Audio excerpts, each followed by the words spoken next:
So now we're going to increase the challenge to your core by moving your legs. Start with your brace tabletop, hands against the thigh, thighs pulling into the hands, core connected.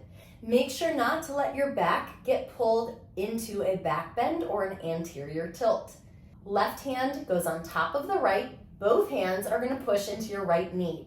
Now we're going to keep our right side rock solid. Nothing's going to change, and nothing's going to change in our core. As we inhale, the left leg is going to lengthen out and pull back in on the exhale. Inhale, exhale in.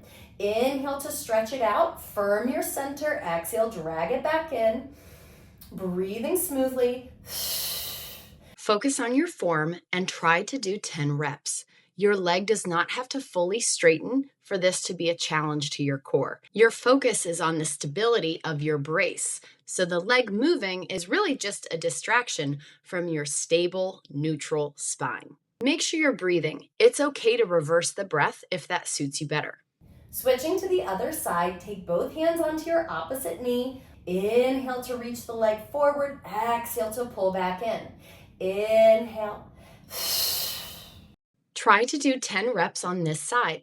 As you do this, you're trying to keep the rib and hip in the front equal distant on both sides. Avoid hiking your hip or twisting your pelvis. Focus on your breath. Every time you exhale, your abdominals firm and flatten. Your inhale allows breath up into the front, back, and sides of the ribs.